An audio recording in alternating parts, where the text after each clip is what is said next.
I came into work this morning, Brett, thinking I was going to do interviews about Plymouth game being a key game to get into the promotion playoffs, and a few interviews with players. And I hear there's some congratulations in order. Yeah, I'm delighted to announce that as of next season I'll be the new director of rugby at Doncaster. So that would be from April, May? From May, I think. At the moment we've got to finalise a few details, but yeah, it'll be obviously lineage here to the end of the season, and then I'll take over the reins from there. It's nice to say it wasn't a one-horse race. Is it nice coming out in front? Yeah, I think obviously there were some very strong candidates who applied for the position, and for the club to trust me in moving Doncaster forward, I'm immensely proud and I'm massively honoured as well. Lynn mentioned in an earlier interview, which is going out on the press release, that his intention in bringing you in 2 years ago now was to sort of help you along the path to taking on the job as a number one, which is a big commitment. And has it been good having an old friend and somebody so experienced sort of mentor you towards that goal? Oh, definitely. I mean, definitely. Lynn was my coach at Pontypridd when we were very successful.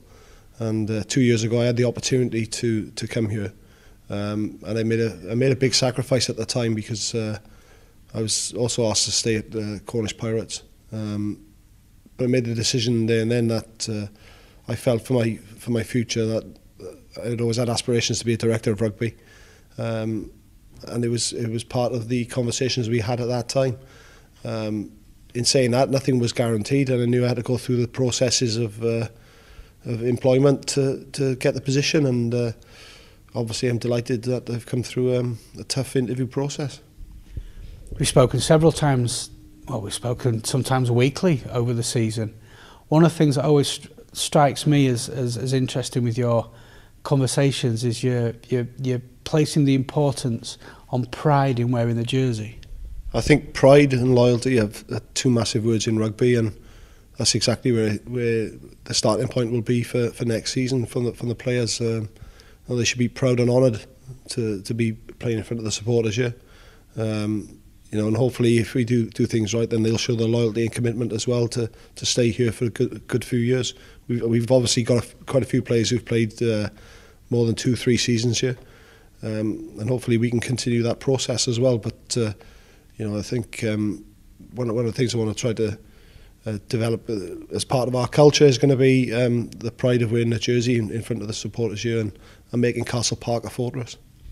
I know player development is a key interest of yours, and I'm going to cite an example.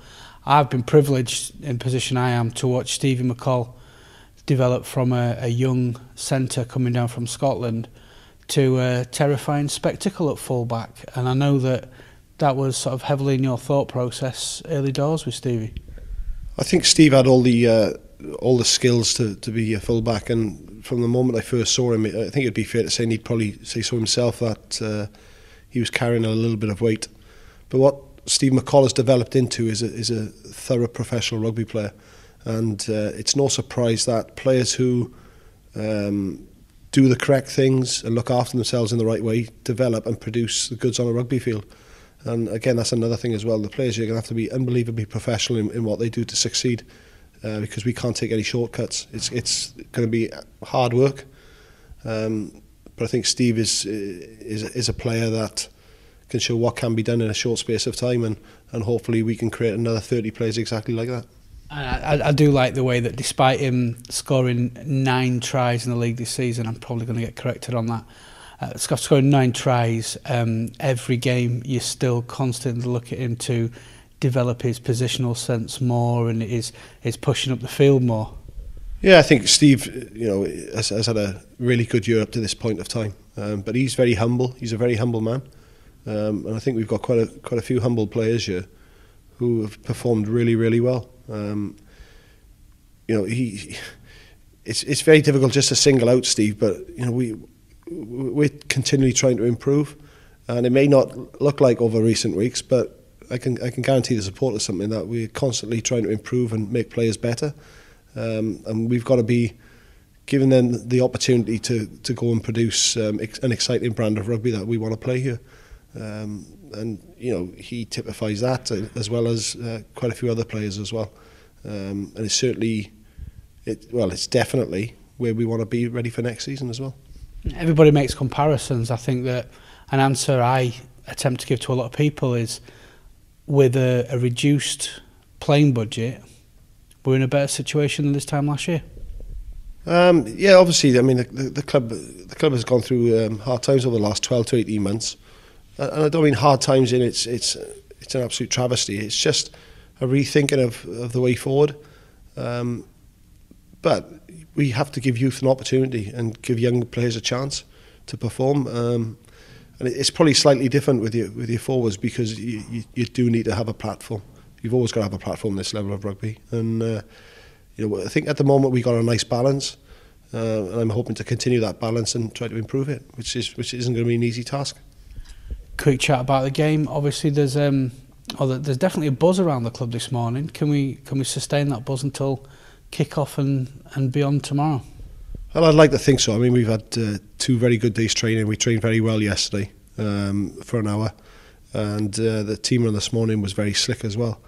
But Plymouth will come here and will cause us a different kind of problems than what Pontypridd did last week, and we've got to have the answers to them problems this week. And I think one thing we're trying to do is to actually concentrate a little bit more on our game rather than worrying about everybody else. And if we do that, then hopefully we can produce another performance like we did down in Plymouth. I guess there's 2 ways you can arrive as a director of rugby. You can arrive in the summer with no real connection with the players and have to start fresh, or you can be in the possibly beneficial situation that you are, where you're here now, you've got half a hand on the tiller to steer things, you've got the support of Lynn, you've got an opportunity to work with the players now that could potentially be here next season. Is that for you an advantage, do you think? I think it's a massive advantage. Obviously, I work with the players on a day-to-day basis anyway, so a lot of strengths and weaknesses, but I'm pretty sure the players are aware of what the situation is. No one has signed contracts yet for next season. And this is an opportunity for them to put themselves forward over the next sort of 2 to 3 months. We've still got a lot of rugby to play. We're not even in February yet, and there's contracts ready for people if they prepare to work hard and put the performances in. So it really is down to the players. I mean, the players will decide if they want to stay here.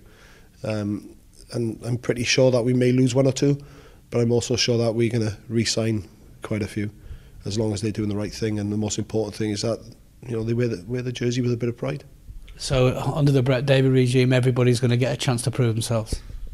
Well, they've got their opportunity from now to the end of the season anyway, because it's down to them. And my profiling is still exactly the same as what it's been all through the season anyway. I think it's unfair to say, right, the next couple of months we'll decide whether or not they get contracts. I think what's probably more relevant is what they've done so far up to this point of time. And have they developed? Have they not? Do they go out every week and put their heart and soul into it, or have some players been hiding? Obviously that's part of the profiling of a player. But the one thing I can guarantee is that they'll all be treating it exactly the same way. And if they really want to be here, then we'll have the answers. I think we're going to wrap this one up now, Brett. But there's two things I like about today. I like the fact that the first thing you did when we went for an interview was made sure you had that Knights badge above your heart, which was a good touch. And I like the way that there's already optimism about next season. I think we've progressed a little bit from last year. I mean, we're trying to play a different kind of rugby, which is massively important. I mean, I look out here, come through the gates every morning, and the facility is fantastic. We have a brilliant playing surface. We have a great new stand. And there should be a buzz about the place. We've got to create that buzz.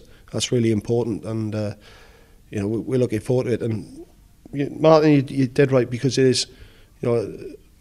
When I got told that I had the position, it was a very emotional moment. I'm not going to lie to anybody about it. It was something that I probably had to fight back 1 or 2 tears, because I was immensely proud to be given the opportunity. But I'm very passionate about what I do, and probably some of the supporters haven't seen that, because I'm sort of slightly refrained, but they'll get to know me a lot better. And the most important thing is that they realise how much I want to push Doncaster forward, and that's got to be the be all and end all. Well, I just want to finish by saying congratulations, and that over the season, that I notice Brett Davey feels every win and every loss. Oh, definitely. I mean, losing is painful. Like, I don't like losing a flip of a coin. That's just the way I am, But it's been a really emotional few days. It's been a massive roller coaster, and then being told that you've got the position is a massively proud moment. And I think all I want to do is to push Doncaster forward and make sure that we're doing things in the right way. And hopefully the players will respect that, will respect the club, respect everything that we've got here, and make themselves better rugby players because of it, and put Doncaster where I think and where I know that they think we should be. So, it's onwards and upwards, and I'm really looking forward to the next 2 years.